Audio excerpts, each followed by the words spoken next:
Perkenalkan, nama saya Satria Wibowo. Di sini saya akan mempresentasikan tugas tentang PowerPoint yang berisi organel-organel sel yang terdapat pada tumbuhan. Langsung saja masuk ke dalam materinya. Yang pertama ada pengertian.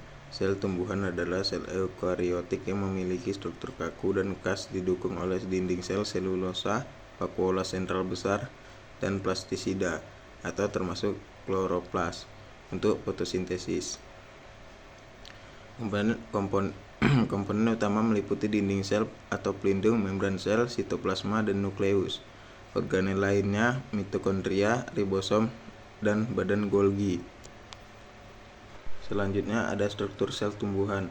Sel tumbuhan terdiri dari beberapa komponen utama atau organel yang menjalankan fungsi spesifik. Karakteristik khas sel tumbuhan: yang pertama ada bentuk tetap atau dinding sel membuat sel tumbuhan berbentuk kaku dan geometris, dalam kurung persegi atau poligonal.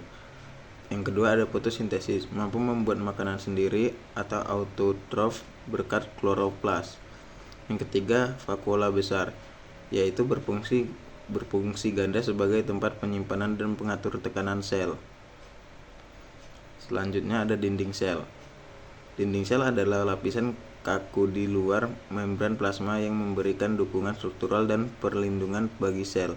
Komponen utama dilindungi sel adalah selulosa polisakarida kompleks yang memberikan kekuatan dan fleksibilitas. Dan yang selanjutnya struktur dinding sel. Yang pertama ada dinding sel primer, lapisan tipis dan fleksibel yang terbentuk saat sel tumbuh. Yang kedua dinding sel sekunder, yaitu lapisan tebal dan kaku yang terbentuk di dalam dinding primer setelah sel berhenti tumbuh. Seringkali diperkuat lignin untuk memberikan kekuatan tambahan. Dan yang terakhir adalah lamela tengah, lapisan terluar yang kaya pektin, berfungsi mengikat sel-sel tetangga menjadi satu. Selanjutnya ada fungsi utama. Yang pertama yaitu memberi bentuk, mempertahankan bentuk tetap sel tumbuhan, berbeda dengan sel hewan yang fleksibel. Yang kedua ada komunikasi. Melalui plasmodesmata, dinding sel memfasilitasi komunikasi antar sel. Setelahnya pencegahan sel pecah, mencegah sel tumbuh pecah akibat penghisapan air yang berlebihan. Terus ada dukungan struktural, memberikan kekuatan dan kekakuan agar tumbuhan dapat tumbuh tegak. Dan yang terakhir ada perlindungan, menjadi eksoskeleton yang melindungi komponen sel dari patogen dan lingkungan. Selanjutnya akan dilanjutkan dengan teman saya, yaitu Rapip Asyamir Putra. Dan untuk membran sel adalah lapisan telur yang sangat tipis, dinamis, dan selektif, yang membungkus, memisahkan dari lingkungan luar sel. Untuk struktur utamanya terdiri dari fosfolipid bilayer, bisa lapisan lipid dengan protein dan karbohidrat.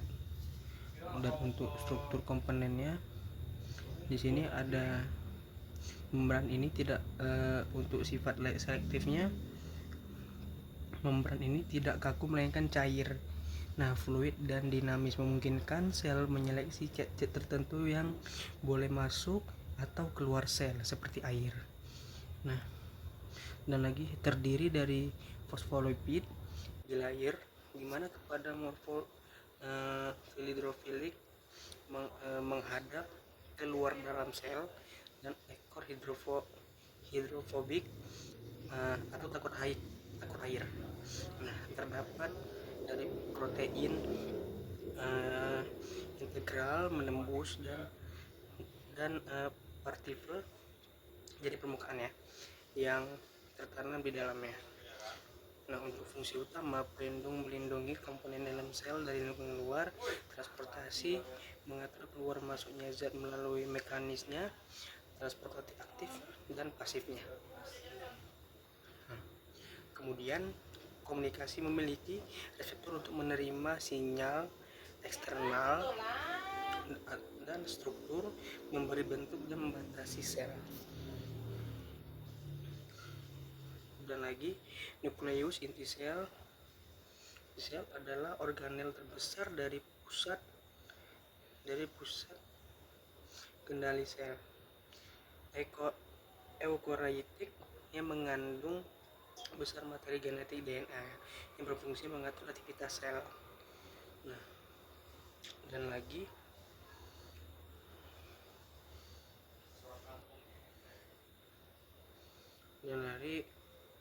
Chloroplast adalah jenis plastida tumbuhan dan alga yang membangun klorofil, berfungsi sebagai dan berlangsungnya fotosintesis, mengubah energi cahaya menjadi kimia glukosa original, dan membran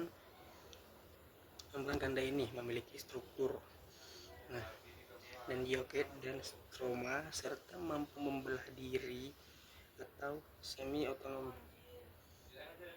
Nah, untuk vakuola ya adalah organel sel gantung membran chloroplast yang berisi cairan, berfungsi sebagai penyimpanan nutrisi limbah dan pengatur tekanan atau tugor pada tumbuhan. Berukuran besar, sedangkan pada hewan kecil sementara gitu. Kalau vakuola krusial untuk pertumbuhan struktur pada pertahanan sel gitu. Sekian, terima kasih dari presentasi saya. Assalamualaikum warahmatullahi wabarakatuh.